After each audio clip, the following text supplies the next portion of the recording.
answered it in Walk to Work. We had this discussion mu FOC. Do you mobilize Kasibanto oyo? Ya tugamba mu discussion after election. Moses Kasibanto. It is the biggest problem here. Iri kumereya na mafuta agagenze waggulu. Chova walaba the biggest threat to government yali mu Walk to Work. Idea Kasibanto yali akoze politics mu Lubaga. Yasobola tutegeeza nti ekizibu kyasanze wantu emiwendo gye gyeyongedde abantu bakyasobola byakola ki byakulya point ki gyenkola nti gwe as long as Peter life yo teri threat kati muli mu lockdown abaana bamwe balya sausage eka. I know how you people live. Muli mu lockdown naye abaana bamwe mu maka gammwe genda daddy twagala nanasi n'ogireta daddy. Where is the lockdown? It is a part at home.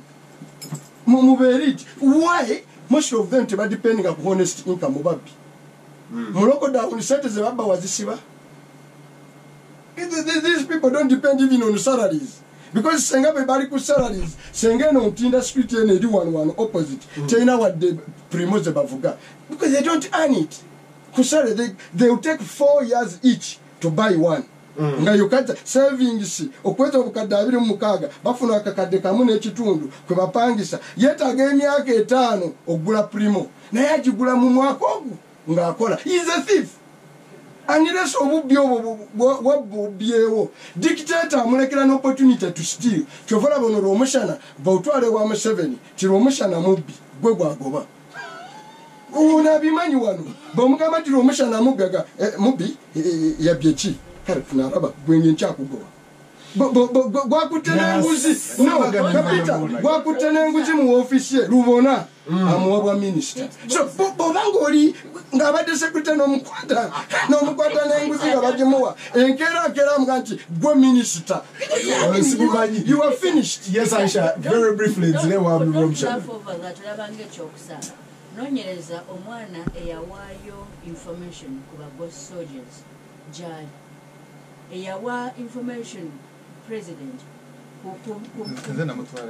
bus no investigator I know there are two boys ababonye nyo lwakubanga baali basirikale ne banoonya vyawe tulichi the president omulaga obobi naye ebigambo byamuwanga biraga kino bagambye nti abantu baffe tebalina kuvayo lwakubanga balina comfort mu informal sector asobola okubeerawo n'afuna emmere nakindaze nti nno people abantu baffe tebatwala right to life as a right kubanga abantu baffe batiddwa kifa mukoko and nobody cares. Now live food kati ntunulira right to life bali tunulira is a favor batuyamba ne batukuma nga tuli balamu kyova wekanise twebaka at least twebaka is a favor batukolera favor nolwekyo bate tebakulinye nga Rita bamulinya tofudde nga Bukenya tofudde nga no mwana wakwende ensomesa yaffe ganti obulamu bufa eri Katonda era yabujjawo ofa nga tuga nti inna lillahi wa inna ilaihi raji'un twava wa Mukama Katonda ekyo nga kiwedde era yensomesa naye gadde kigambeko doctrine ezajja sinengeri gyesatukosamu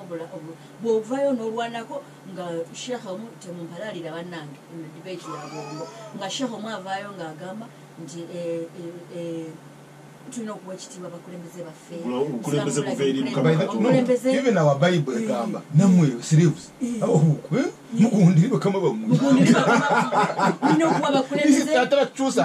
because the Bible is not amendable. Slaves you slaves mugundire bakama bamwe omukulembeze w'eddiini anoonyamu ango eyagala okumusatisfy nga takutunulira ango eri kyagala kuga nti abaga nti ekibi kijjeewo n'omukono gwo aga nti muyina okugondera era Katonda temusabanga enkyukakyuka yinza n'okuzijja n'ebizibu mulekanga musabanga Katonda kati ne tubeerawo kubanga zino ensi ezaffe ziri mu bizibu tubeera nnyo mu theories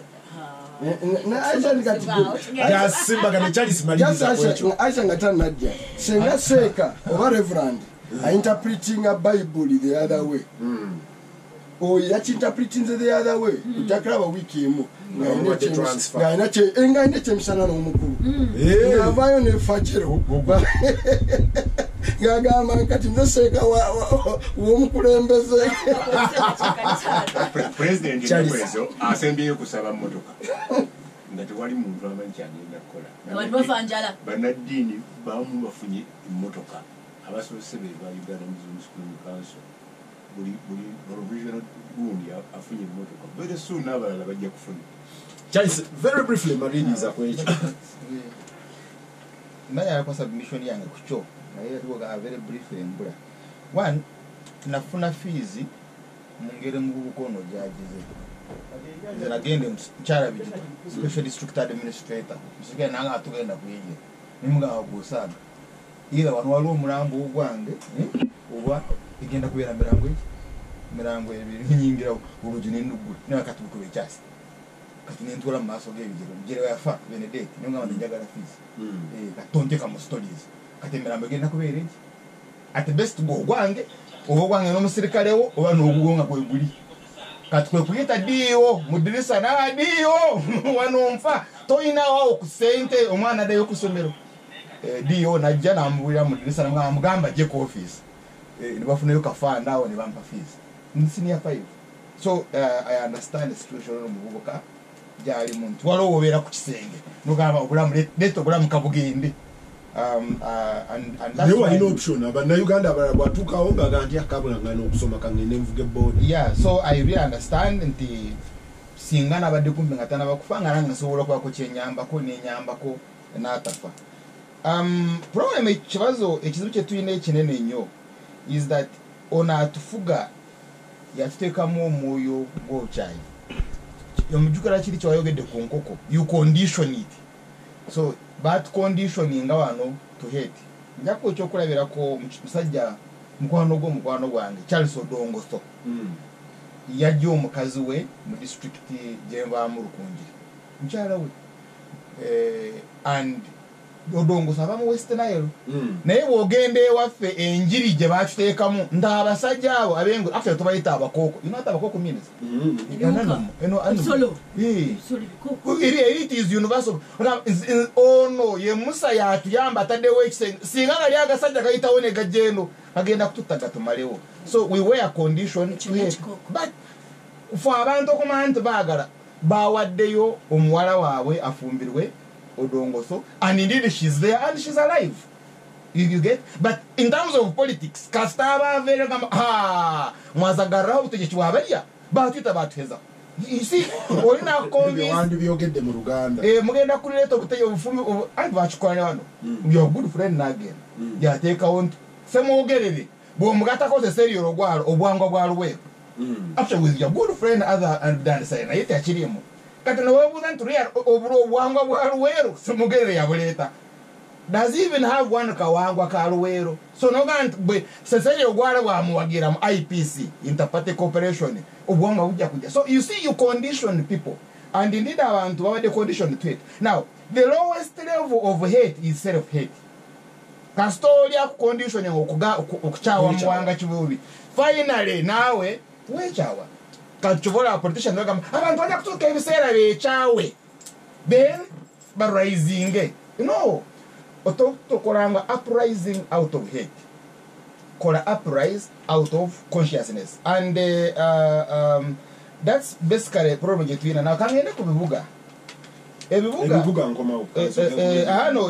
then kamera yensonga eno come again Haji Akasekalala Senior musomozi w'amaanyi okumali